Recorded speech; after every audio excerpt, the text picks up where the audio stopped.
teammates and for us to bring, our gold medals to.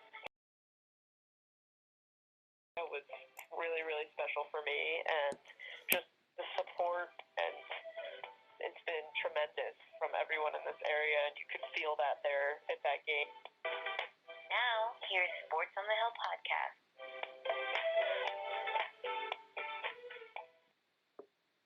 That's right. It's Monday night.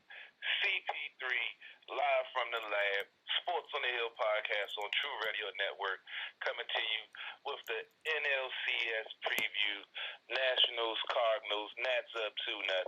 We're definitely going to talk about that at 7 o'clock. Get great detailing of what's been going on with Nats and this spectacular playoff run that they're on. As always, CP3 coming to you live, bringing you the best DC sports coverage around. We already got Robbie G on the line. We already got Anna K on the line because we got a full show for you tonight. We're going to be talking Nats, Capitals, Mystics, the new WNBA champions that we've been covering like no other DC sports outlet for the past 2 years, even when they went to the finals last year and came up short. But they came through in Game 5, like I predicted. As I said already, I had a good week with DC Sports last week, but it was definitely good to see them reach the pinnacle of their success and bring the first championship to the franchise for them. And we're going to talk some Capitals who are playing right now versus Colorado, and it isn't looking too good. They're down 4-0 after the first period. I don't know what happened. I had the game on. I was getting ready for the show. I looked up. It was 3-0 before I knew what was what. I didn't even know what happened. But I guess we'll talk a little bit about that. And as I said, we're definitely going to talk about the Nats and this game that's coming up at 7:30. We're going to go all the way up until first pitch. And we already got Robbie on the line. Robbie, how are you doing tonight, good sir? I'm doing well. We're live streaming, I believe, on Twitch and on Facebook Live, and I'm now making my face appear on there. We had a pre-stream with Carol trying some new stuff out on his page, so that was kind of cool. And yeah, lots to talk about, as you can see on screen if you are following on the Sports on the Hill podcast page.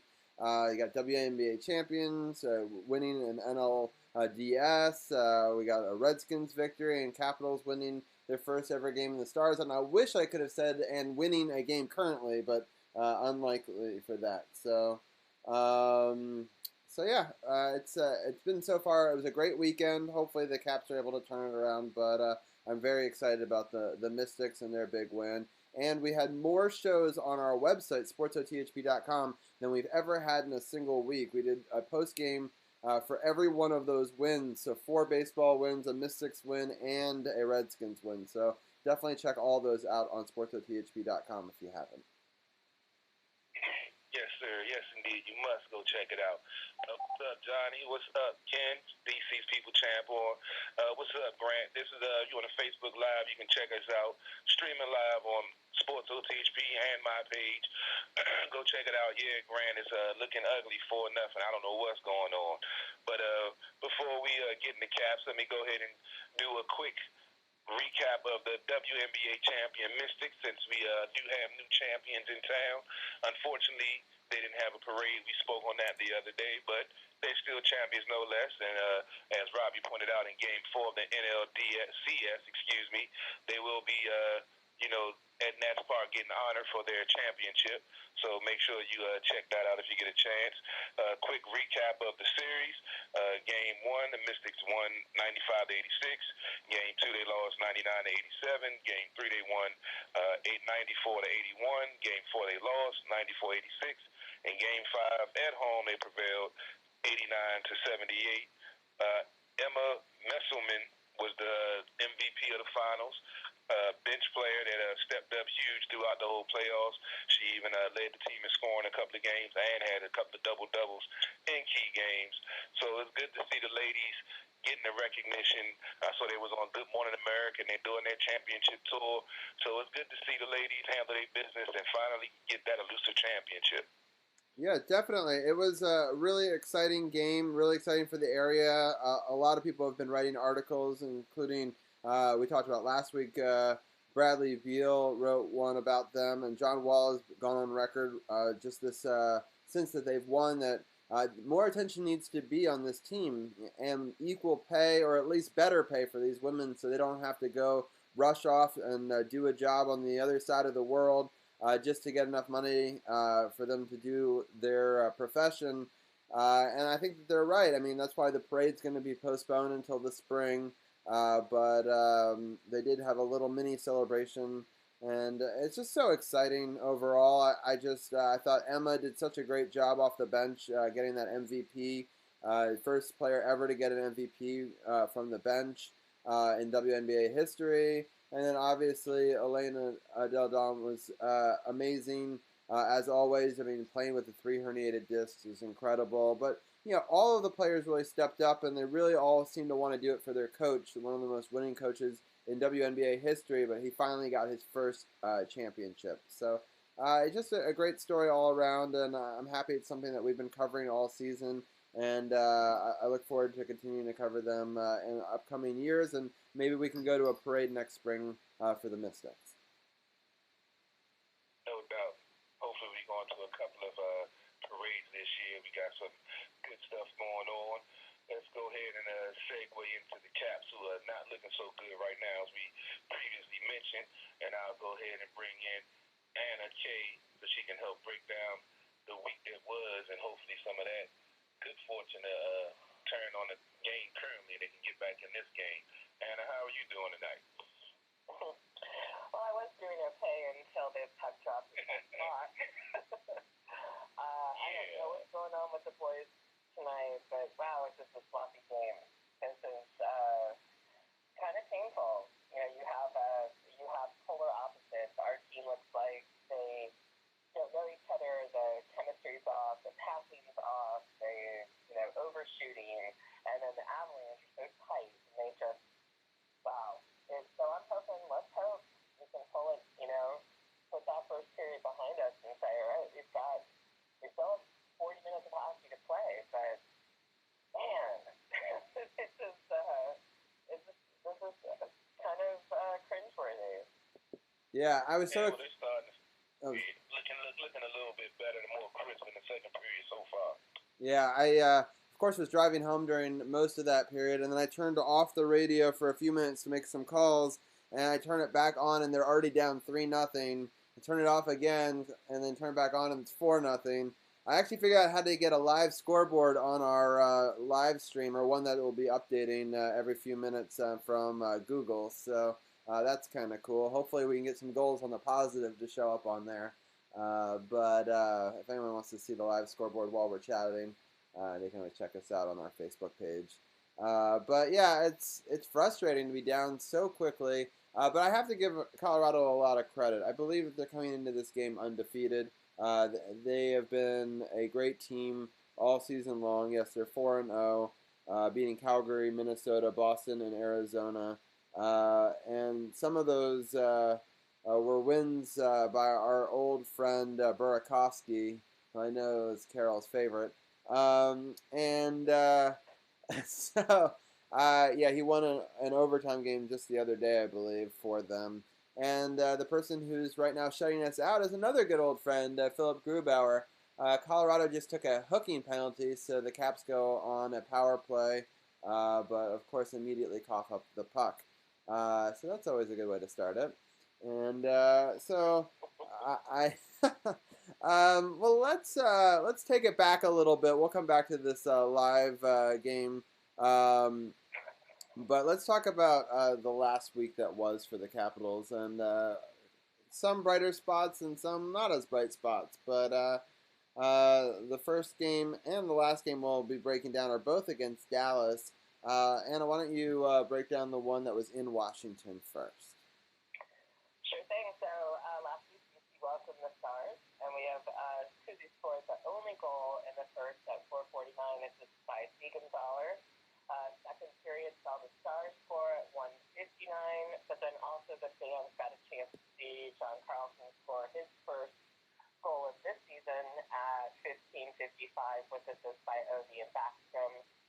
Third period had the Stars scoring first, but at 19:25, number 19 scores to tie it up with assist by Wilson and Carlson. the Caps and the Stars head into overtime, but Tyler Seguin scores 43 seconds in and ends it with a Caps loss. I will just say, I said before, I like the pairing between the Stars and the Caps. I think that this is when they're very, very similar. They play, they both have outstanding players. I think you're going to get a lot of great hockey out of those teams. However, this is sort of the week that kicked off of what happened to the Capitals in the third period. And that's unfortunate. And so this was a good game. I really wish it hadn't had to go to overtime because we seemed just kind of out of gas at that point. Yeah, it was for sure disappointing. And of course, speaking of disappointing, the Capitals gave up their power play pretty darn quickly. So it'll be 4-on-4 for another 40 seconds, and then Colorado will get another power play, which is exactly what they need. Yeah, I mean, it was disappointing. I mean, I feel like Dallas always plays us really, really tough. It's something that's I've stopped going to Dallas games in Washington because I lost 3 in a row, and it was just starting to get really upsetting to me. And I'm like, this is not worth it. It was a game that I thought that we had a really good shot at. To have a 2-1 lead going into the third. John Carlson's been a bright spot so far for us. I believe he's got 10 points in 6 games or something like that. So he's been playing well. Obviously, Nicholas Backstrom had himself a good game as well. I love the fact that he was able to tie that game up so late. That was really great. And disappointing result, but at the same time, I thought, I don't know, in some ways, I was happy that we were able to get a point out of that game. And yeah, it was definitely better in some ways than the last game, or the next game that we'll talk about. That game really kind of pissed me off a lot more. I know the Predators are really good, but it was just, well, I'll let you break that one down in a second. But Carol, do you have any final thoughts on the first Stars game? Yeah, it was just, I saw the 2-0 lead. I had a good feeling about the game. I thought they were going to be able to finally, exercise that demon, so to speak, with Dallas. As we know they haven't won straight up against them in a long time on the road. They won at home a few times, but Dallas still has their number. But yeah, it was disappointing definitely to see them score 3 unanswered when this team is supposed to be built around defense and avoiding that from happening, and it ended up happening, which really sucked. Yeah, I don't know. It's kind of annoying because I check out Cap's Facebook and everyone's saying got to fire the coach and all these doom and gloom stuff, and I want to think that these are a lot of 1-goal games. They go either way against playoff teams from the year before. Yeah, unfortunately, this game kind of makes me pause a little bit because this is not that. But I think that the games, there was a lot of positives to be had from a lot of those games. I don't know if there's a lot of positives from this game so far, but overall, I was pretty happy with most of that Dallas game except for the final result. But let's have Anna break down I'm going to put the scores up on the screen here, the Predators game. Okay, so after the Dallas loss, 2 days later, the Caps headed to Nashville, and Eller opened the scoring with a wrist 9-17 with assist by Halfway and Carlson. And then the Preds scored about a minute and a half later to tie it up. The captain scored a power play goal at 4:46 in the second period with Kuzi and Carlson assisting. And then the Preds come back. They scored. It was very much what I was like, it's a tight game. It's, kind of a ping pong back and forth, but not so much. But at 12:28, Wilson scores, followed by another captain power play goal at 17:36 to make it 4-2 Caps. Sure, like the rest of you, we were all feeling pretty confident. Unfortunately, the third period had the Preds scoring 4 times. We do have an exception of Oshie scoring his third at 10:09. But this was, of the three games, this was the most painful, the most frustrating loss to see, especially when you have a good lead going into the third. And for some reason, if we were playing 40 minutes of hockey, I think the Caps would have had it and we would have been fantastic. But it's 60 minutes and we're just not seeing it, unfortunately. So I don't know. This was not. I want to say this is not my least favorite game, but I'm kind of thinking tonight might be my least favorite game of the last week or so. Yeah, I was hoping that would be my least favorite game. It was really disappointing just because we had, I believe, 4 different leads in that game. So, Yep. that's difficult. And I just, a 2-goal lead pretty late into that game, too. So, they had to score, 4 out of the last 5 goals to be able to come back and end up winning in regulation. And they were coming quick. I mean, the first 2 goals in the third were about... It was like 4 goals within 9 minutes. Yeah, exactly. The first 2 were about a minute and 15 seconds apart, and then the last 2 were about a minute apart, or maybe a minute and a half. But, things unraveled quickly for them. And, I've got some question about what's going on in Holtby's head. Is he worried about being protected or in the contract situation in the future? I legitimately don't know what's going on with him. But I'm happy that our young goaltender seems to be doing better. I'd like to blame it on the defense for defensive lapses, but some of those goals I think Holtby could have had in that period for sure. We seemed to play better when it wasn't. So I can't tell. Who is this a penalty on? I saw a stick go flying out of the corner of my eye, and it's saying that it was his. All right, so. Wilson, this is crazy. Damn it. I can't even put my finger on it right now, but it's still early in the season. Folks, we talking about fire the coach and all that other stuff. It takes time. We saw what happened on before when the team started out slow and got out at the right time. It's just, early season. Let them, find their way before we talk about firing anybody, in my opinion. Yeah, for sure. I agree 100% with you. I'm always, find myself more protective of the coaches than maybe I need to be. But I think in this situation, it is way too early. I'm seeing just a disconnect with the defensive players. I don't know what's going on. But Robbie, when you just saw the situation with Holtby, Gil and I just did our Power Play podcast, and the biggest thing that we said was, here's somebody, been doing this for 10 years, the Caps, he's, skilled, obviously save during the Stanley Cup Finals.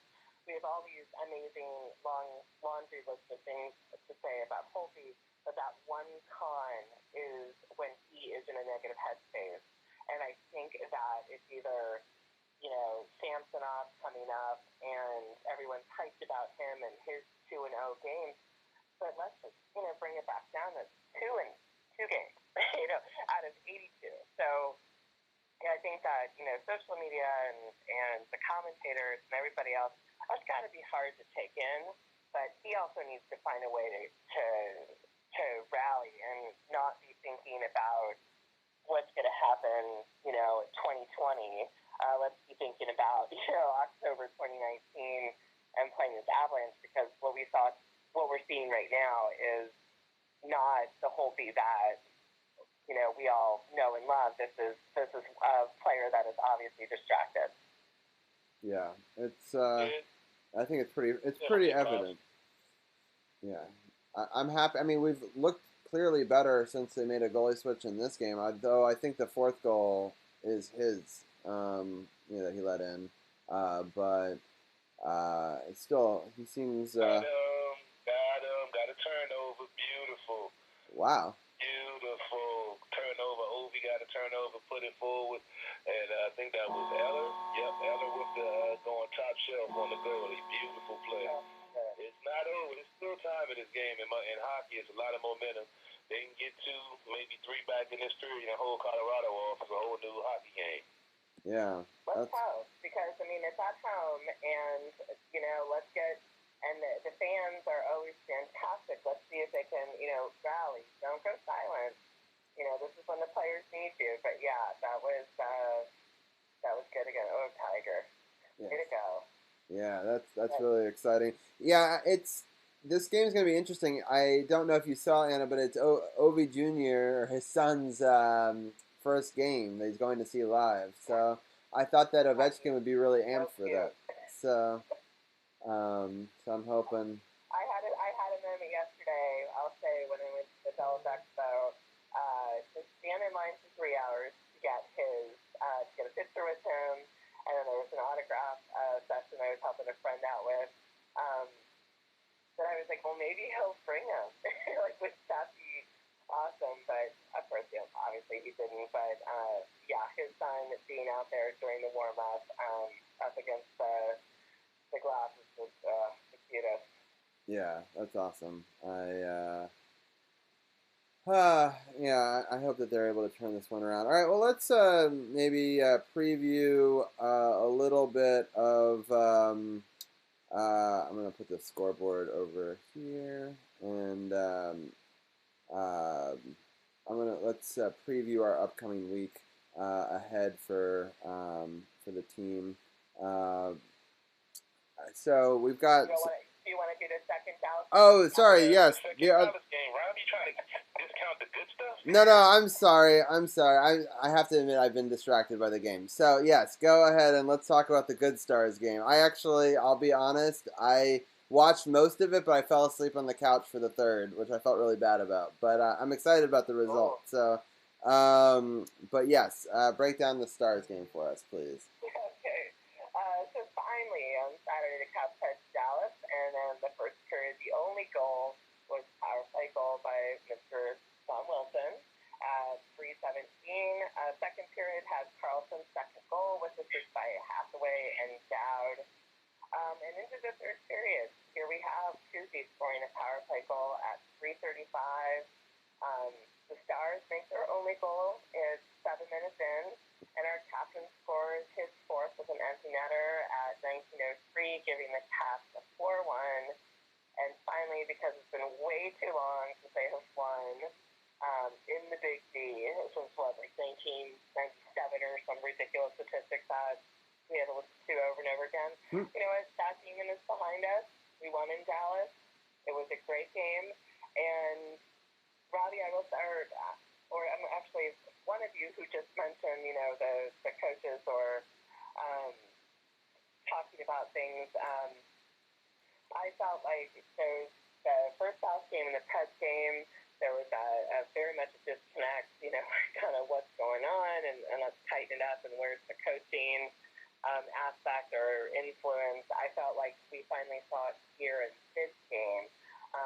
They looked so much tighter, so much more just quicker. Chemistry was on, and it was good. And this was the 60 minutes of hockey that we needed to see. And unfortunately, I was thinking that they were going to kind of ride this high, and we would see it at home up against Grubauer, up against Avalanche, who obviously has started their season very well. And Burakovsky, those are factors.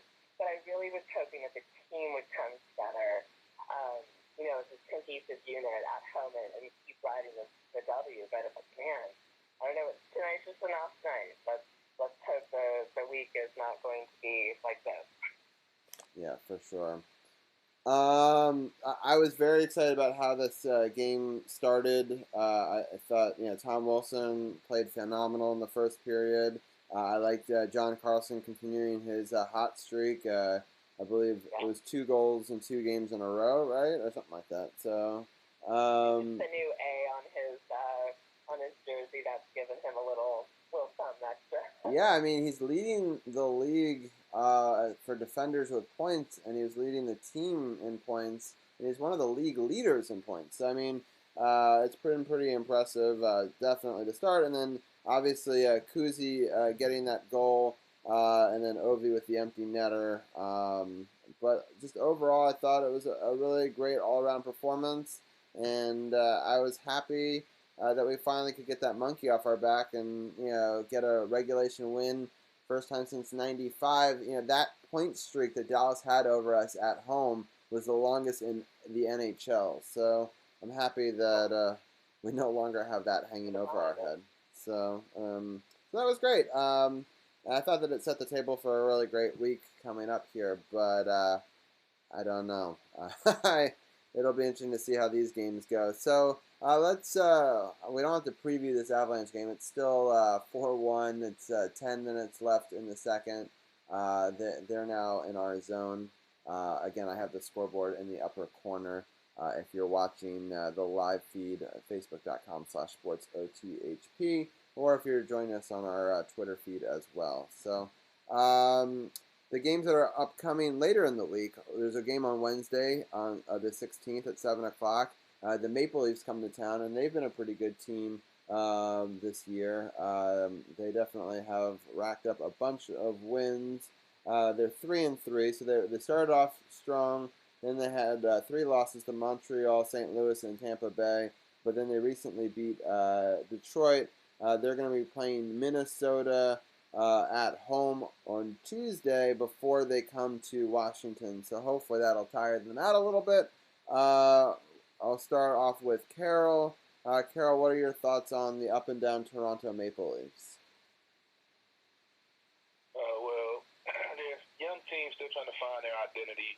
They can score. They're still iffy on defense, which is, we know how that is being Capitals fans for a long time, having a strong offense and defense is lacking. But it definitely, with the way the team is playing right now, inconsistent. They play good 2 periods and play 1 bad period. Excuse me, we can't have that, but it's early in the season.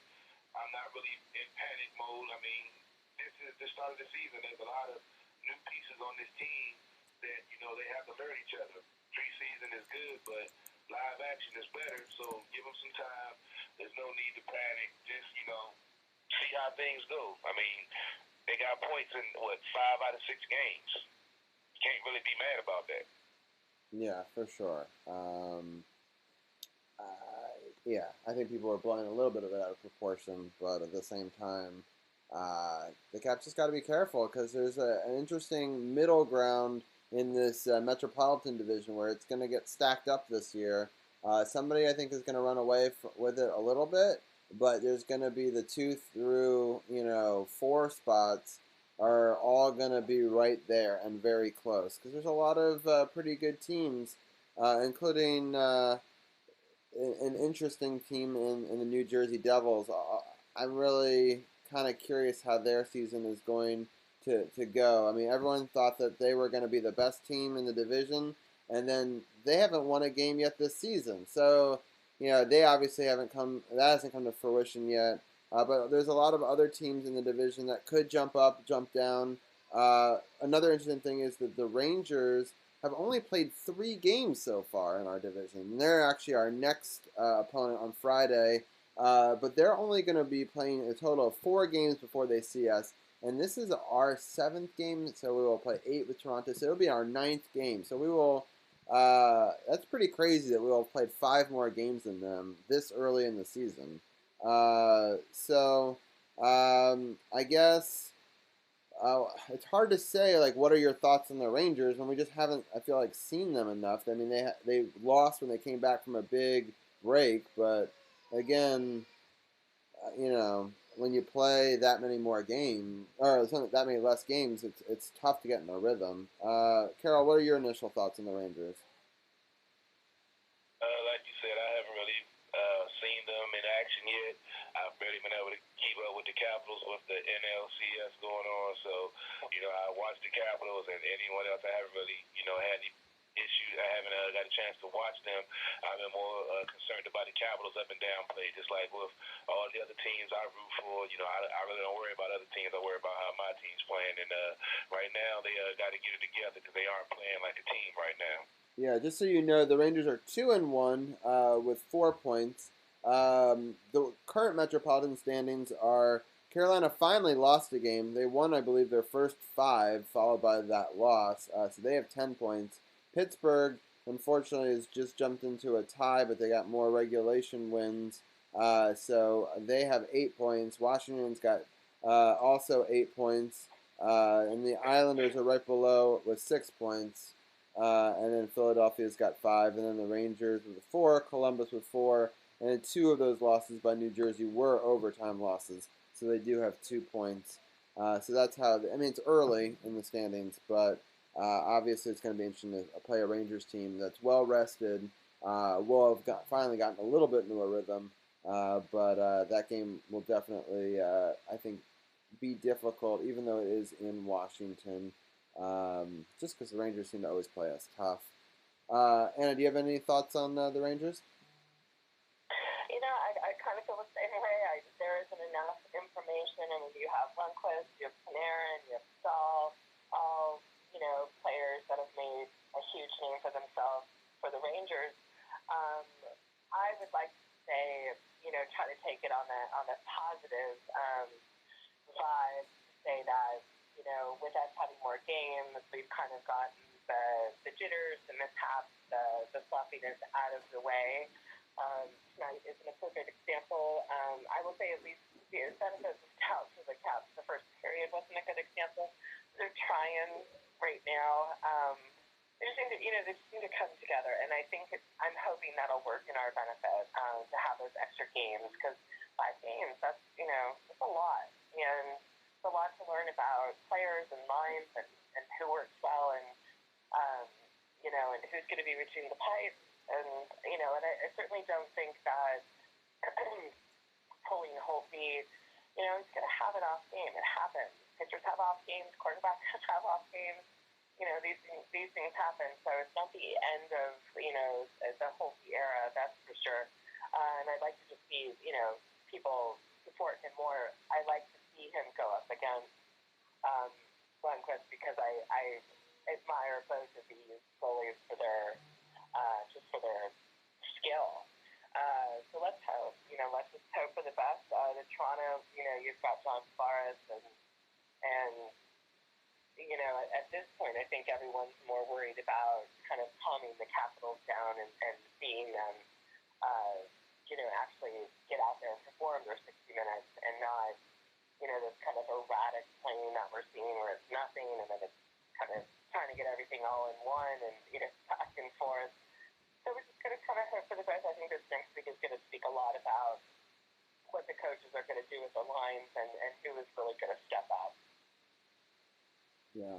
All right. Well, we got one last game to break down, and that's the Capitals at the Blackhawks. I'm pulling up the Blackhawks standings and information right now. So they have also only played 3 games. I don't understand how this is possible. They've lost all 3 of them. This week they're going to be playing Edmonton tonight, actually at 8:30 in Chicago, and then they're going to play Columbus on Friday. And that's also, so that's going to be also in Chicago. Oh, they've got a long homestand. Okay, so Edmonton and Columbus are both at home, and then they'll play us on Sunday at 7. So it'll be an interesting week for them. We probably just don't know enough, but they, again, lost to Philly, San Jose, and Winnipeg, so that's all we know about the Blackhawks. Carol, any quick thoughts on that?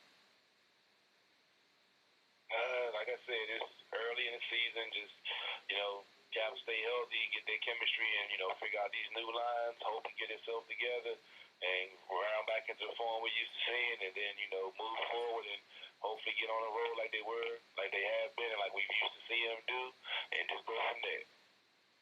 Sounds good. And Anna, any final thoughts on that before we let you go tonight? No, I feel the same way. I'm distracted, unfortunately, watching who's going to drop the close next in this game. But, the Blackhawks, they're a team you can't really underestimate for some of the players they have on it. But then again, if they're not having a great season, they may come out and just go, who knows? And I think, like Carol said, we're talking about, we care so much about Capitals, that let's just kind of get them in a good headspace and to get that consistency and that chemistry going on our lines, because I think there's a little disconnect going on there. All right. Well, anyone who wants to hear more of Anna and also the Power Play Point podcast, they can always go to sportsothp.com and click the Power Play Point podcast button, and it's got all of their latest episodes right there. So whenever they drop that one that they did on Saturday, you can be the first to see it and listen to it. And we really appreciate, Anna, you joining us at this earlier time. Hopefully, we'll get somehow pull out a victory here from the jaws of defeat. I definitely would like to get one or two more in this last 5 minutes. The one other... I would too, and I've been thinking, I'd love to see a Chronicle. I think we haven't seen that yet, and I want to see him do something. I want to see Gudis drop the gloves, and I like to see us at least make it a little bit closer gap than what it is. And just to mention real quick, that Power Play Point podcast, we were able to record it yesterday. Gil actually got it out there today. Oh, cool. So then if they click on the link... on there, and we do talk about our goalie feelings. Interesting. Yes. Awesome. Well, that's great. And I had one last question for you. Do you think you were going to be able to go to Martini's this week? I know you had talked about it last week, wanting to go. Oh, my gosh. The 49ers. It wouldn't offend you Redskins fans. Yeah, no. I'm not going to be down there, unfortunately, but I would love for you and Carol to do a post-game live together. That would be pretty funny. A 49ers fan and a Redskins fan, and we set it up down there, so we should be able to do it. We had 3 people across. We had a great post-game. People can check that out at sportsothp.com. So, yeah, I would love for you to go down there, and it's a lot of fun. I highly recommend it. They got great wings, good beer, other drinks on tap and stuff. So I think you'll have a really good time. And, I mean, I'm pretty sure you're going to win, so I'm pretty sure you're going to have a great time. So you guys are 5-0 for the first time since 1990, I think it was. So congratulations on that. And, yeah, we both were able to have winners yesterday. I think it's interesting. Yours was a battle of 2 previous coordinators for our team. But I'm going to let you go because we got Dujanay on the line, and we're going to actually break into some of that football talk. But thank you so much for joining us, as always, and we'll talk to you next week. Absolutely. Let's go now. I'm going to be pulling for you guys tonight. So, and definitely, Carol, I'll be in touch about that Niners game next week. All right, sounds good. Appreciate it. You have a good night. Thanks for taking the time. We'll talk to you next week. All right. So I always appreciate Anna's time talking Caps with us, breaking down the games for us. So, and we're also going to get into Victory Monday as we get ready to switch over to Caps score a second goal of the period on a nice play to make it a 4-2 game with 4:32 left. So the Caps can see if they can get this rally back. TJ Oshie with a nice goal to bring the Caps within 2 with 4:32 left in the second. They keep this up. They're going to have a tie game on their hands, then it's anybody's game after that. So, Robbie, things are looking better for the Caps after we just finished our Caps talk. No, that's good at least. I'm happy to see that. I'm actually going to put the Caps scoreboard on the top of my Redskins talk, so that way people can be following live on the stream as well. Let me just update that score real quick. Well, I need Google to update the score for me to be able to do it, but, you know. Well, I'll let you and Dujanay chop it up, and I gave a lot of my take yesterday, so I'm curious about some of his takes. So I'll let you guys chop it up a bit. Yeah, I definitely want to get Dujanay's take on this game. As we mentioned yesterday, I made a bold prediction and guaranteed a victory over the Dolphins. Redskins won 17-16. I've never made a guarantee of any type of game before, especially on the air. I'm just glad it worked out. I didn't say how they were going to win. I didn't say about how many points, the fact that they got to win. And I said the team would look different and more prepared. As we talked about yesterday, we saw that for 3 quarters of a game. So at least we're getting better. Normally, we've been seeing only 2 quarters of a good performance. Now we're seeing 3. So at least we can see some progression in a week since that other guy has left the building. We don't even mention his name on this show. So he's the ex-coach for now on and forever be. Dujanay, how are you doing tonight? I'm doing good, man. How are you? Oh, man, I'm loving life. We got a Caps game where they're trying to come back. We got the Nats game, get ready to go underway to NLCS where they can put a stranglehold on this series. And talking about Victory Monday for the Redskins that finally, unfortunately, have to say in week 6 that they got their first victory of the season. Better late than never. Yeah, that's true. They could be Miami or they could be, well, can't say the Jets anymore because they beat the Cowboys. That's another story in itself right there. I didn't thoroughly enjoy that game, though. But this game we saw Adrian Peterson get over 23 carries for 116 yards with a 5.1 average. We saw a balance in the offense, 155 yards passing and 155 yards rushing and 160 yards passing. We did still see some of the issues on third down conversions on offense. Defense, actually, numbers got better because the Miami offense is as bad as the Redskins offense, and their third down conversions was worse than the Redskins before. So at least their numbers look better. But we saw some of the same issues. We know it isn't all going to get fixed in 1 week of camp. 1 week of practice. We saw improvement. We saw a steady, attempt to stay balanced. I didn't like some of the 3rd and 2s in the shotgun formation. I know they only had one tight end. I understand it, but let AP at least try to get some of those 3rd and 2s. But defense, played for about 3/4 of the game. We saw when Fitzpatrick came in, he did some things. We know what he does off the bench because they don't game plan for him. But he exposed some of the issues that we've seen previously from this team on the defensive side. But all in all, it's a victory. I'm happy they won. Now we have a tougher opponent coming in this week that we have to play, or we're going there. I'm not even sure where it is. But what did you take away from this game with Bill Callahan calling the shots and Kevin O'Connell calling the plays? I definitely thought it was a more spirited group. I know there was a sense of frustration with the first 3 drives. I think the Redskins only had like 21 yards in the first 3 drives. And, I guess you can be a little frustrated, but I think you have to also commend them for sticking to their guns. I know a lot of people in that locker room, including Adrian Peterson, were really excited about the fact that they were going to be making a commitment to run the football.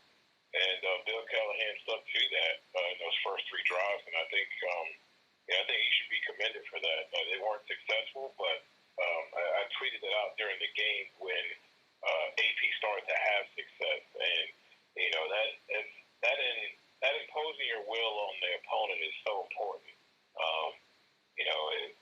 It's so easy, for a defense to get downhill and be able to inflict punishment on you if you're retreating a lot. With this offensive line, I think they showed that they definitely played better. They pass protected better. I wrote about that in my keys. It's just something that has, it's been proven time and time again, and they definitely showed that if they stick to it, you get Adrian Peterson a little lather, and then he starts, breaking off some of these, nice runs. So I thought they did a good job with that. Defense played well for 3 quarters. I think we saw some things from Greg Minuski. You check out the article on stock up, stock down. I gave Greg the stock up this week, and I don't want people to get twisted on that. Stock up is stock up. It doesn't mean that I insist on keeping this guy, but you have to give him credit where credit is due. If you look at their production over the last 2 games, they've only allowed 3 of 14 third downs, so that's 21%, which is phenomenal, considering what they were giving up over the first 4 games of the year. So, that's always great to see. And he mixed some things up, like the pressures that they brought. A lot of it was given and done by the front, but he also brought some guys, Landon Collins on a blitz, brought a few other guys on some blitzes to kind of mix it up and give them some different looks and kind of keep them off balance on where they thought the pressure was coming from. Obviously, what like to look for now is for them to be able to finish in the fourth quarter, seal the game up on the players in that fourth quarter because there's a lot of things I saw schematically that were resorting back to what had been done over the first six, over the first 5 games there. The soft coverages. You know how Ryan Fitzpatrick is, and he, as you stated, he comes off the bench. He has magic, and he's able to throw some balls and anticipate some things just because he's a veteran. And he took advantage of those things, but I also felt the Redskins gave him those looks. They put themselves in positions and in situations that they don't fare well in. And for 3/4 of the game, they put themselves in positions that they can succeed in and did an excellent job of that. It pretty much dictated what Miami was going to do offensively. So, you like to see that cleaned up. And if they can extend this for one more quarter and they can play 60 minutes of football, this is exactly what, media and fans alike thought that this defense would carry the load as this offense comes around. So I don't like it to come down to that 2-point conversion, and it makes the whole game look worse than what it really was. Because in my humble opinion, I felt they should have been up 21 on these guys, and they squeaked away with the win. The good thing is that the defense got a little bit of character builder at the end there. Obviously it was a bad throw, but either way, I don't care if he caught it or not. I think they had that pretty much sewed up, and it wouldn't have been it. It wouldn't have gone in. So it's good for the defense. Gives them some confidence going into a game at home against the 49ers. We know what they bring, so it is definitely good that they got a win. I know it wasn't pretty, but we've talked about it constantly. I believe you said that on your post game show that a win is a win. I'll take that ugly win over a pretty loss any day. So it's the first of hopefully a little bit momentum that they can string together a few of these. But definitely a much improved outing, and it definitely looked like the team had a little bit something extra, I should say, with Bill Callahan at the helm. Yeah, I've had a feeling that we were going to see a different feel and a different energy from this team. Like you said, unfortunately, we saw some of the telltale signs of the lining up 5 yards off of the guy when it's 3rd and 5. I never understood that. But also had a fan asked a question about a possible trade with O.J. Howard. Have you heard anything about that with Jordan Reed going on the IR before I go forward into this game? I told him I'd make sure I asked. I hadn't heard anything about it. Have you heard anything about that possibility? I haven't heard anything about that. With that said, though, I had an opportunity to see O.J. Howard when he came out of college at the Senior Bowl. Great size, great ability. Obviously, he comes from Alabama, but great size and ability. I feel like they don't use him enough there in Tampa. I don't think it's definitely not an indictment on him. I just think it's the way he's used. He's definitely a solid tight end. Would be a great pickup. Have not heard anything or any rumblings about them trading for a guy like him. I don't know what type of trade value he would warrant. I would say it would be a late round pick for the simple fact that he really hasn't. He hasn't produced if you look at the numbers. So, you can. I see a lot of Tampa games, being in this area as well. So I kind of keep an eye on them, being that I do a lot of covering of the NFC South, and a lot of it is just he's not being used. He's not being used or featured as much. They've got a plethora of wide receivers as well that have, that do a pretty good job for them. So it would be interesting, though. Definitely would be interesting, but no, I have not heard anything about that, though. Okay, I just wanted to make sure I got that out there. He wanted me to ask. So So, Brian, you wanted to find out. You found out here. Yeah, I definitely get some more insight in that, see if they heard anything, because we saw, as I mentioned earlier, about the 3rd and 2s with, only having one healthy tight end. I believe the other tight end got dinged up on special teams. So I can understand the 3rd and 2s, but you got extra offensive line. If you got to throw one of them out there, at least try the 3rd and 2 instead of lining up the shotgun. And like I said, one of my keys to victory was not putting too much on Case. He had decent numbers. He didn't turn the ball over. And as you mentioned, the offensive line played well by not giving up a sack. But we have to get more consistency out of this. Go ahead. I'll counter that. I'll counter your thought with this. Look, he's a veteran quarterback. And in a 3rd and 2 situation, I thought where they called him, and granted, I probably, in some of those instances, I probably would have run. But I also understand what Kevin O'Connell was doing there, and the play was there to be had. It's not like they dropped back and he called this play a la former coach that was here. The other guy. And called some crazy nonsense that was overly complicated and too many working parts that allowed people to leak in and put pressure on the quarterback. Keenum had plenty enough time, and I stated that in my stock up, stock down. He is my only guy that is the stock down, and he is not seeing the field at all. And there's no rush there yet. He's got a case of the happy feet, and he's kind of has this aura of having a problem of not feeling the rush. Those outs he had, I think it was one he had to one to Trey Quinn.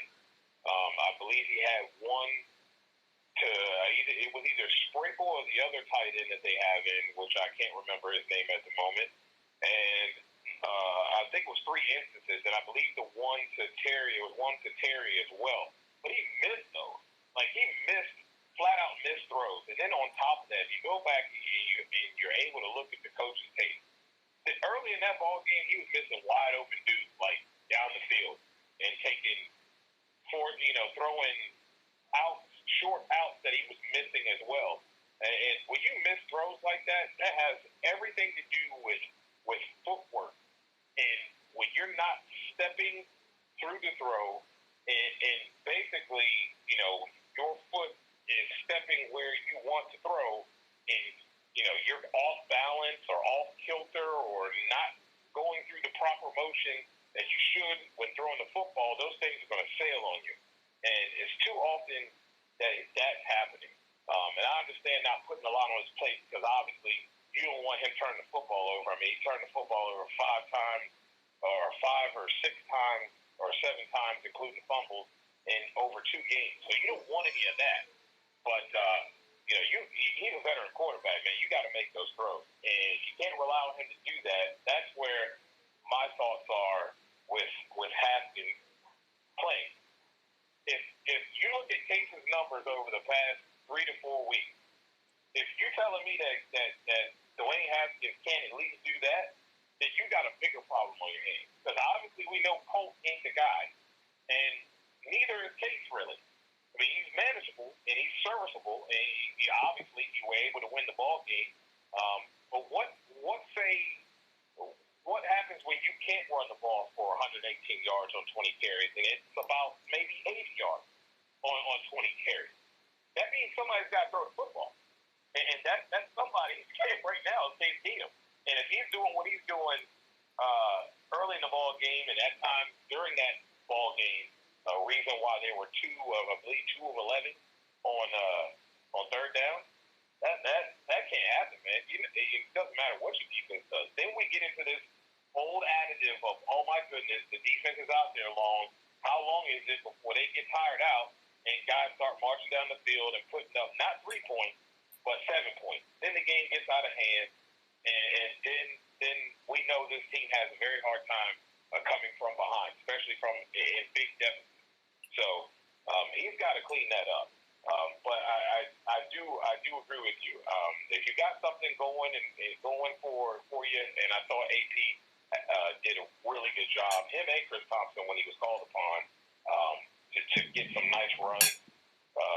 In some of those instances, you could have. But I thought the play call was the right thing to do in that instance, and it was the right call.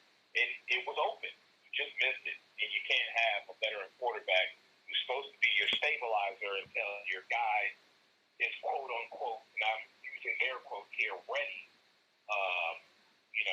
You can't have that guy missing throws. And if he's doing that, then you might as well go to your your prize fighter there, if you're going to run the football and use that as your catalyst and play action off of that. Haskins can do that all day.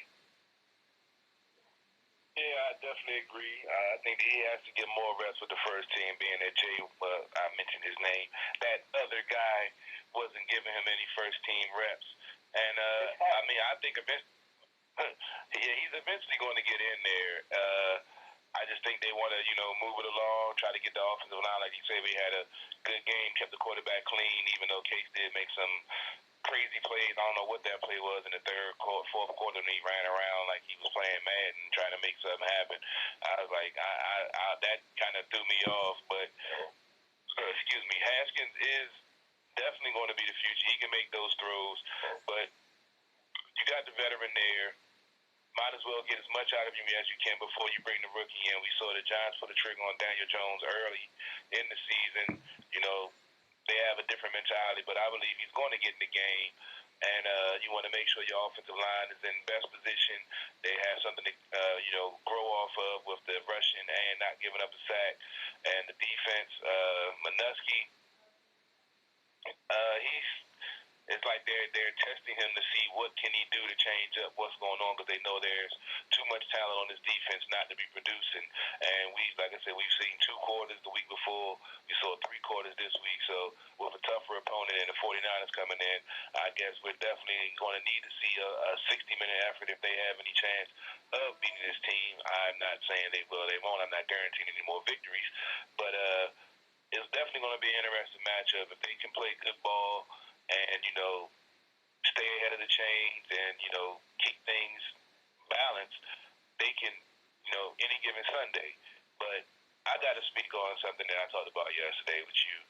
I know we don't blame the refs, but are you seeing a trend of they're seeing everything the Redskins do, but yet still they miss clear holding calls and other stuff on the other team? Or is that just me, not liking the referees? I tweeted out early, twice. We have calls that were non-calls, and I tagged NFL officials, Twitter in that. I'm sick of it because you send us videos, and this isn't just a Redskins problem. This is a league-wide problem. I had a conversation yesterday with a Falcons fan. It's a league-wide problem, and the media and coaches alike get officiating videos on questionable calls every single week. As I stated on last time I was on this show, they gave us an extensive, long video, 10 minutes or more. I believe it was longer than that. Video on what a defensive pass interference and a offensive pass interference were earlier in the week. This past video was defining what was a call for a foul when tackling a quarterback, which I still think is absurd, but okay, and what was the right way, which was not a foul in that. And yet, the whistle was blown for a call, which there's no way Anderson could have done anything better than what he did in tackling, I believe it was Josh Rosen. Nothing else he could have done. He did everything textbook. You hit him, you kind of lay off to the side, you don't land on top of him. Both guys were low. Josh Rosen got low to anticipate the contact. Their helmets hit each other. Okay, what is that guy supposed to do? The holding, all that stuff, a level of consistency would be nice. I have a quick... That's all we're asking here. And you can't keep sending out videos to the media saying this is what we're calling and how we're calling it, and then you do your your officiating crews are not calling it evenly across the board. It's something I've been talking about since 2006. So I mean, it's just getting worse, and it's absurd. And something's got to give. Something has to give, and the NFL needs to realize that they have to improve their product. And I understand there's human error, but goodness me, man, you're allegedly defining what you're going to call in these situations, and they're not calling it the way you're defining it. That's a problem. That means your officials do not understand your rule book and how you're going to go about calling these things. And this is just getting out of hand at this point. And it's costing people ball games. It's costing people points. It's putting defenses in bad situations, offenses in bad situations. Yeah, it's frustrating to watch. Can I ask one more quick question?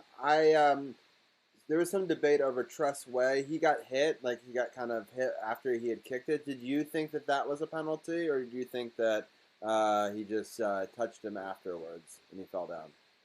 You know what I'm talking about? Those things are touchy, man. I didn't think it was a problem. There's times where I watch a guy and, you can kind of see the kicker is in an awkward position, or he's just starting to get his leg down, and the guy's like, he bumps him, and the kicker just kind of does the old Vladi Divac fall on the ground type of thing, and they throw the flag. And I wish they would be a little bit more hesitant with that, because some of those things are unavoidable. But when you cream a kicker, like, you know what I mean, or you leg whip a kicker, that's a problem. But I didn't think that was warranted of a foul or a flag on that. I didn't think it was a huge deal at all.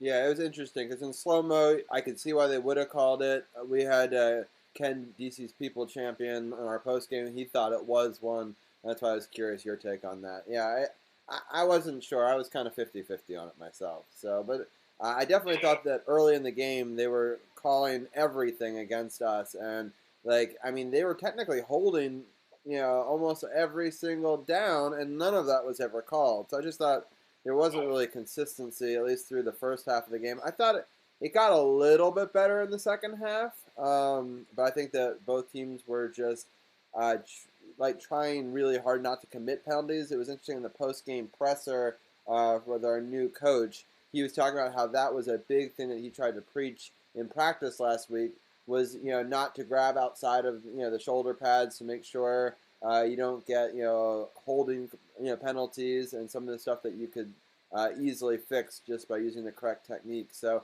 I'm happy that he kind of took them back to almost like a training camp where he was really going through it with them and having some tough practices and really trying to figure out how to knock off some of these penalties, because they're looking to call them on us. So we have to be extra careful. And he's had a full slate of officials in this past week. It has been a point of emphasis, and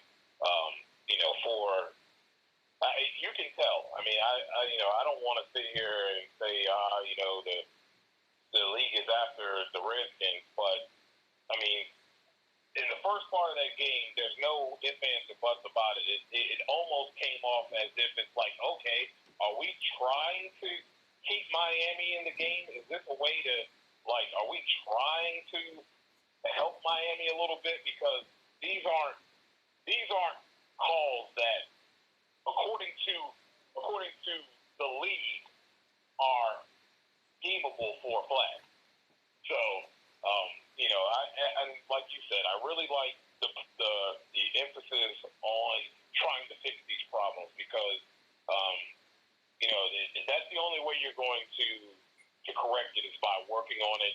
And if it takes getting a second set of eyes, such as other officials, in there for your practices to kind of help you with that, then that's whatever it takes, because penalties are killers.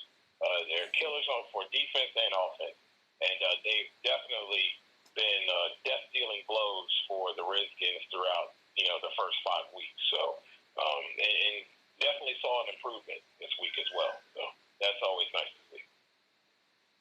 For sure. Well, No doubt. let's real quickly, because our time is a little bit short, but I definitely want to get your quick take on the 49ers and the upcoming week as well, Dujanet.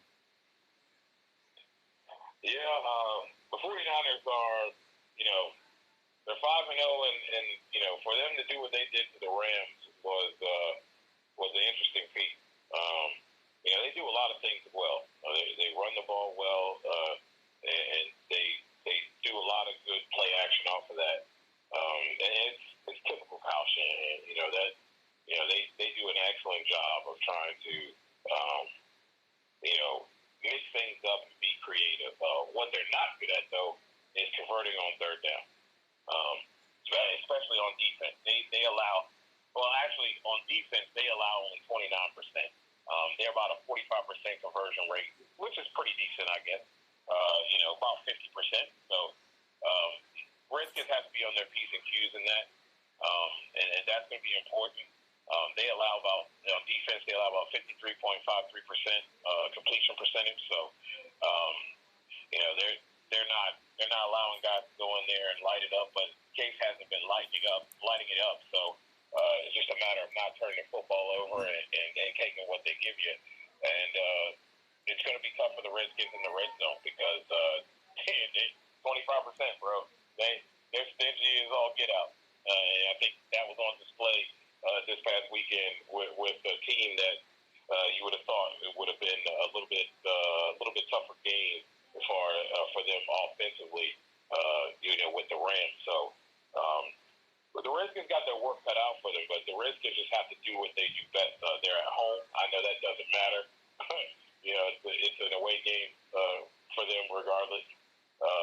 But they have to play sound football. If they can do what they did on defense this week, extend that for a quarter, and somehow find the formula that they had in the first half of the Eagles game, I think you got yourself an opportunity to where you can pull off a close win. But I think this has the potential to be close if what we saw yesterday translates to this weekend. If it ends up being resorting back to old habits for Greg Minuski, scheme-wise, and not putting those guys in a great position, and if we have mental lapses, because I thought they were pretty gap sound in that game for at least the first three quarters in that game, then this can get out of hand quickly because the 49ers have weapons, and I'm pretty sure that Kyle's going to come in with a little bit of a chip on his shoulder and try to pull a Belichick and run the score out.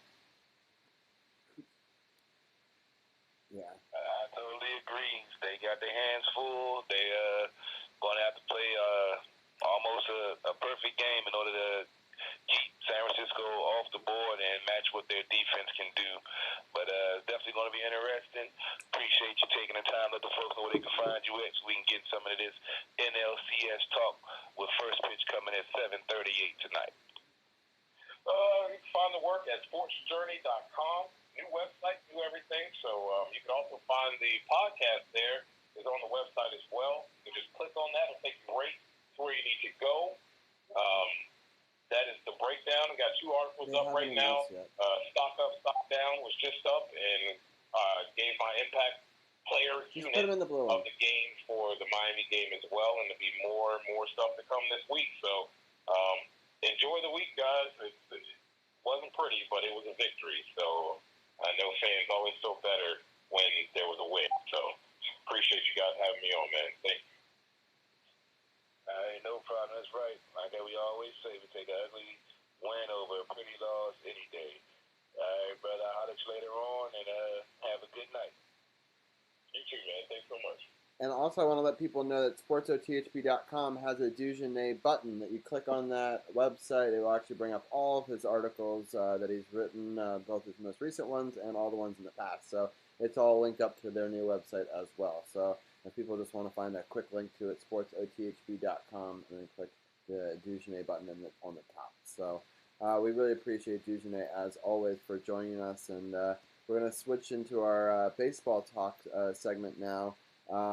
We got Brian Brennan here live in the man cave. We also got Tim Clark here. I'm going to try to bring them in on this camera as well, or at least Brian, and we'll squeeze on in. We'll squeeze on in. So there you go.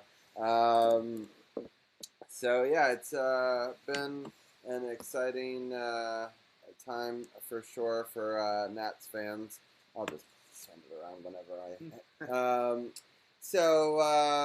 Carol, should we break down how we got here real quick? I'll do a quick scoring update through the division series, and then we can break down those last two games more in depth.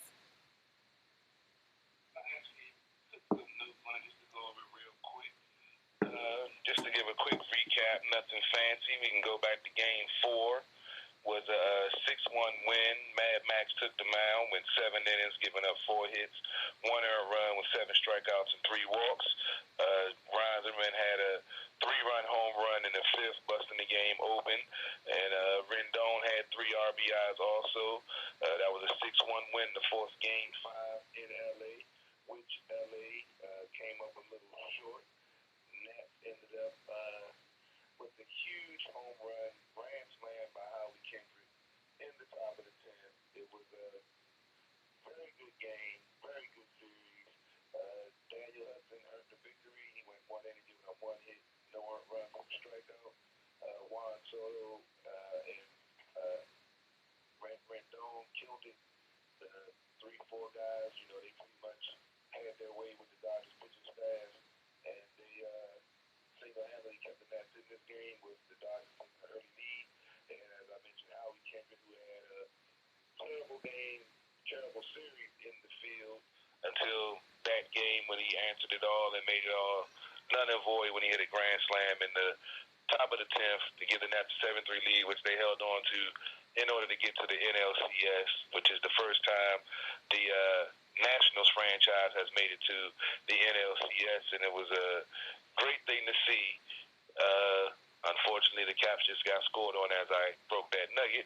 But, Robbie, what did you take away from those 2 games? Must-wins for the Nats where they went down in the series in the NLDS to come back and advance to the NLCS for the first time in franchise history.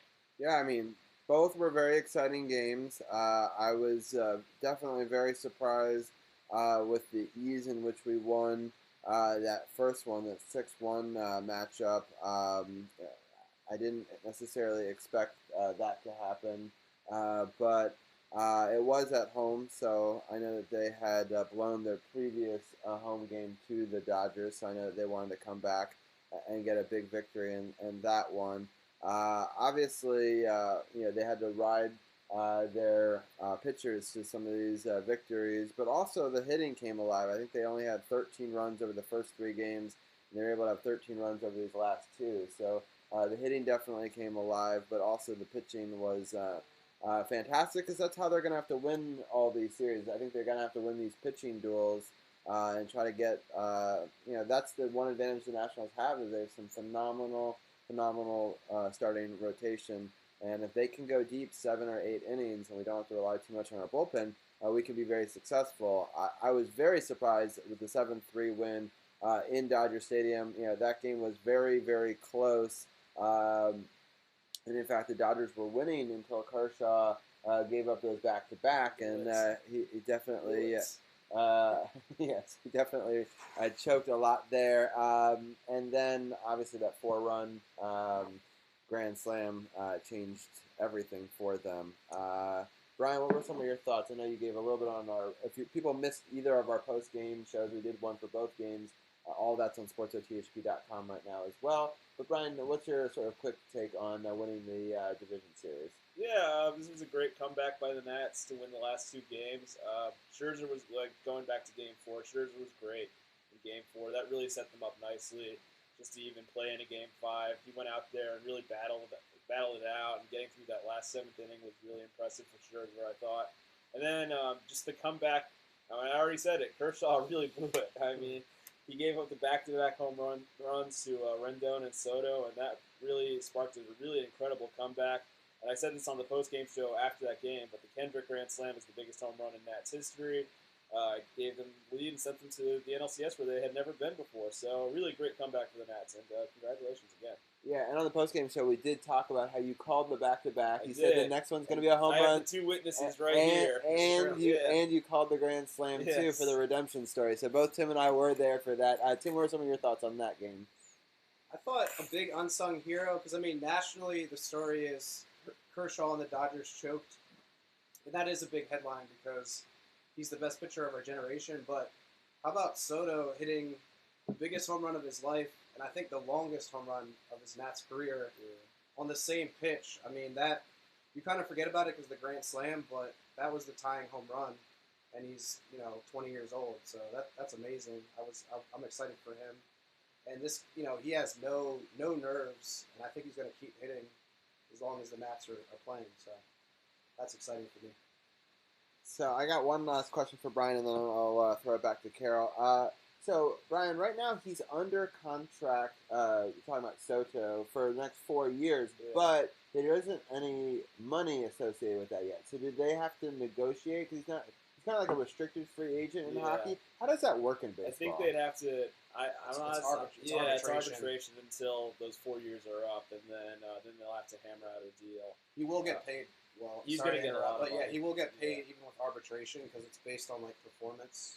Yeah. So he'll get $5 million, but he's worth triple that. Yeah. So. He'll get his big payday though. It's coming definitely. So. Yeah, because he's only getting paid $500,000 for this year, Right. so it'll be obviously a big jump. But it's kind of weird. It's one of the very few sports that does it that way, where we own his rights, but there isn't a dollar amount necessarily tied to it, and it's based on performance, as you just said. So I thought that we'd put that out there because I was doing some research on it the other day. I was like, oh, that's interesting. At least we have his rights, but we don't necessarily know how much of a hit it is. But at least with the luxury tax instead of a cap ceiling, it's not too much of a problem. And the owners are probably printing money now that we've made it this far. Yeah. So, Carol, any final thoughts on the Dodgers before we get into the Cardinals series?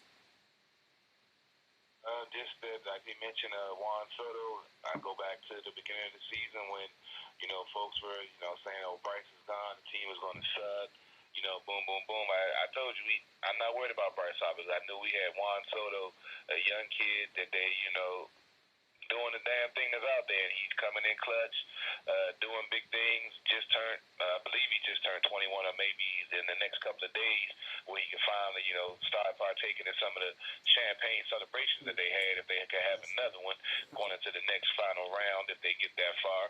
I'm not going to try to jinx it. We know how things go with DC sports, but I'm loving the way things are going. I love the way they close out the series.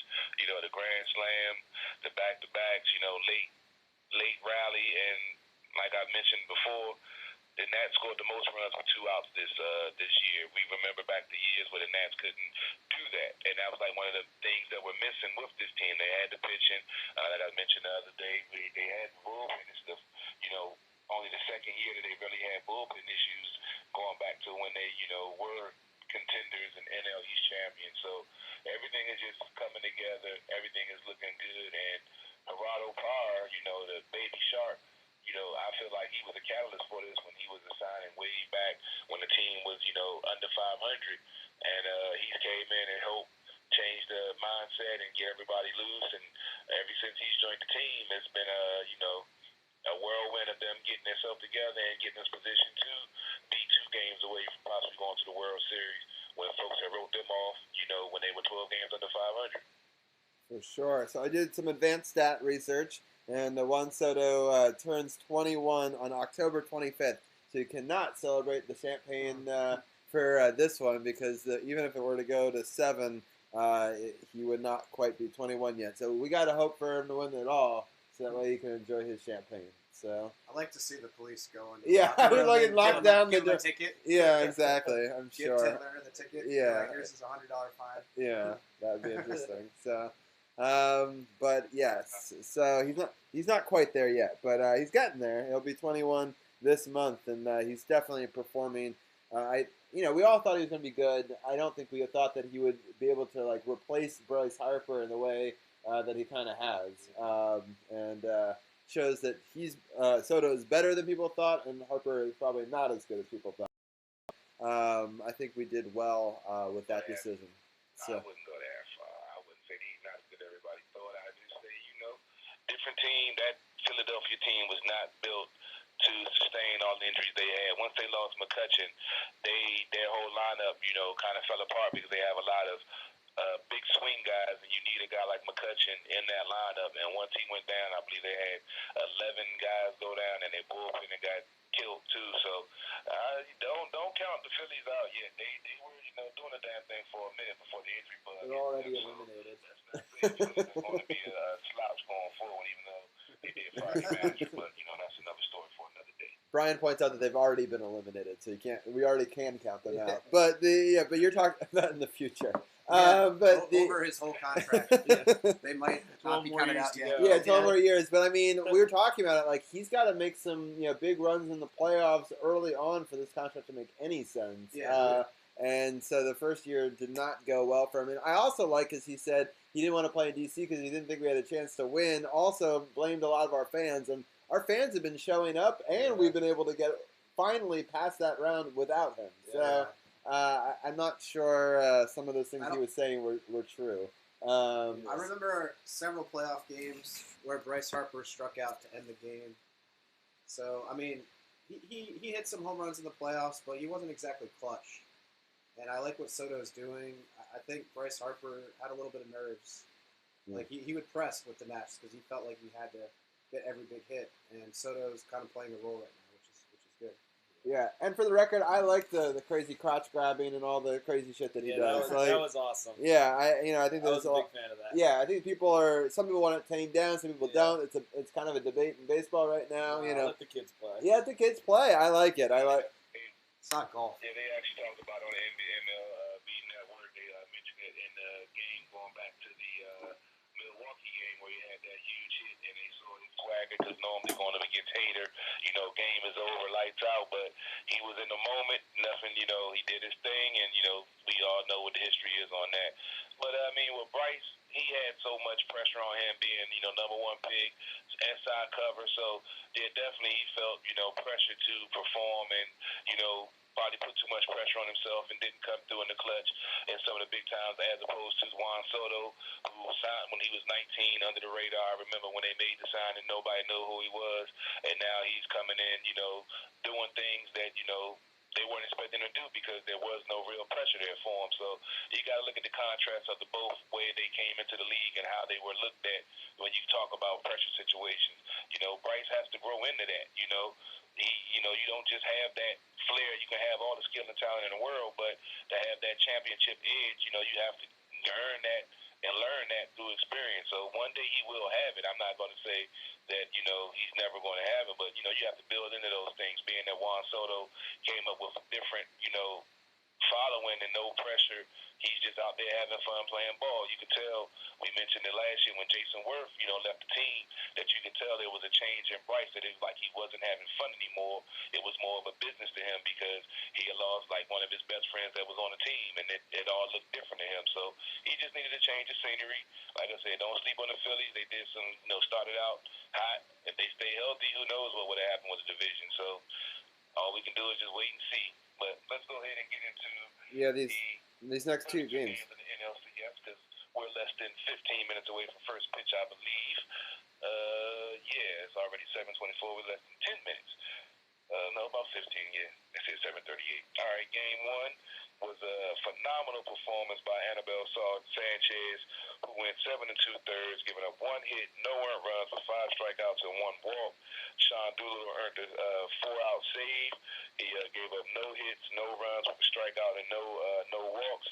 Yan Gomes hit an RBI double in the second, scoring Rendon, and Howie Kendrick hit an RBI single in the seventh to give the Nats a little bit of breathing room, and they shut out the Cardinals for a combined one-hitter, Doolittle and Sanchez, which was a amazing game. And I saw a stat on him in games under 50 degrees.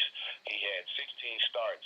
He's 6-2 with a 2.10 ERA. So this guy loves the cold weather, and he definitely came in clutch. Robbie, what did you take away from that historic performance that he put up in game one? Yeah, it was was really incredible. You know, he became one of the very first pitchers to ever go 7 or over 6 innings into a no hitter in 2 different playoff performances. They also were able to combine for that one hitter, as you said, which is only the 3rd time in NL history that that's ever happened. So that's a big deal.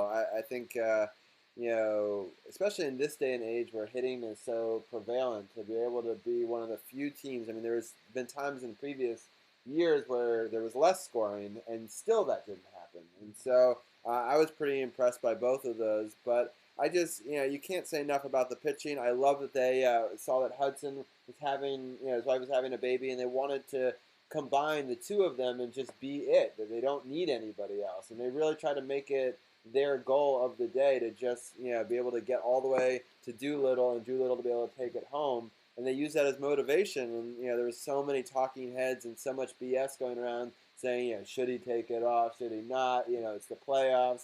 I think it's 100% the right decision. I don't care how many children you have. You got to be there for the birth of every single one of them. Like, it doesn't matter if it's his 3rd kid. Like, you know, like later in life, you want to say, I was there for your birth. And I think that the team really rallied behind it. And I love, even the coach was joking about how they should have called him Annabella, you know. So I thought that was really funny. Annabella Shawn, to name him after the 2, which they didn't. But I thought that was a funny thing to say, at least. And there's a little bit of fighting going on in this Caps game, which is the most excitement we've seen.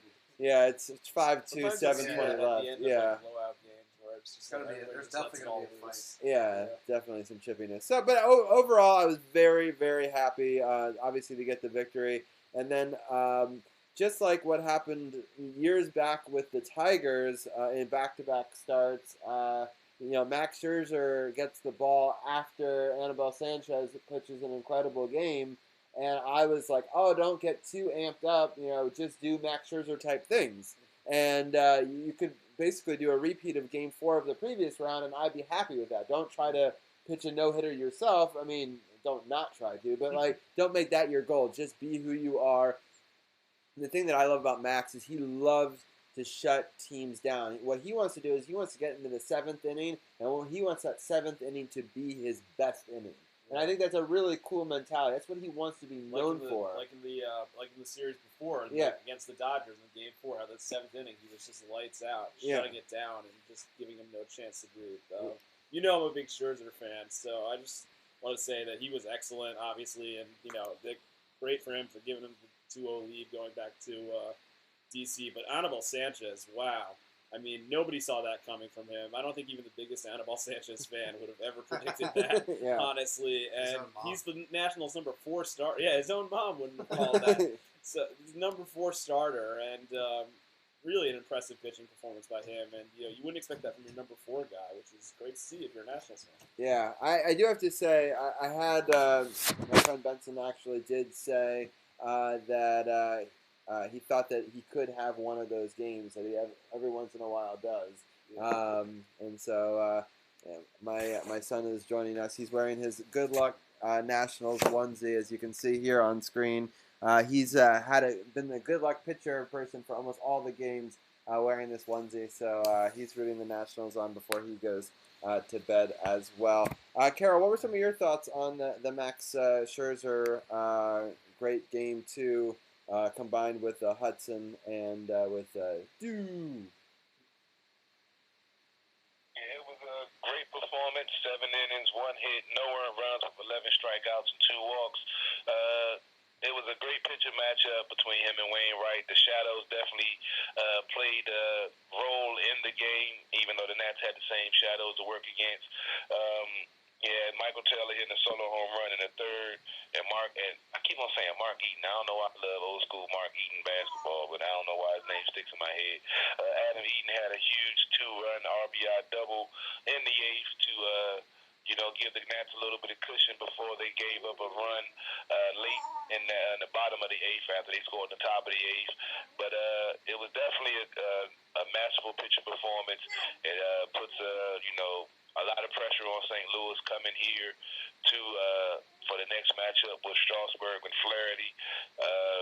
The Cardinals, I mean, I'm not counting them out, but they've had offensive struggles throughout the whole season. They went on pitching and defense, and if you would have thought that Nats would only have scored 5 runs in the first 2 games, you would think that would be, in the St. Louis favor. But unfortunately, our pitching staff has been locked in, been doing the thing. The bullpen is doing what they need to do, and it's going to be interesting game 3. But that game 2 was definitely something memorable because we've seen these two do it in 2013 with the Tigers on the same staff in the ALCS, and then they turn around and do the same thing in the NLCS. Only difference is in the ALCS it was a split. They won 1 and lost 1.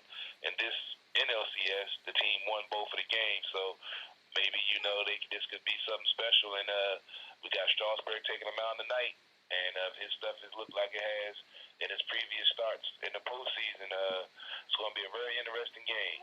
Yeah, as you were saying, that it's interesting. No pitchers had ever done back-to-back 6+ shutout innings in the American League, and so they were the first ones to do that back-to-back. And then they're the first ones in now the National League Championship Series to do it. So now they own the record in both, and they're the only ones to ever do it twice, each one of them. So they broke like 3 or 4 records just in having 2 nights of good pitching. So I thought that was pretty cool. And you're right, for us to have Strasburg as our quote-unquote third best going in this, is a pretty impressive outing. Hopefully they find a big way to get a huge victory. Yeah, definitely. Flaherty is St. Louis top pitcher. He's been the hottest pitcher since the All-Star break. I believe he said he had 16 starts and he has a low 2 ERA. He doesn't give up runs.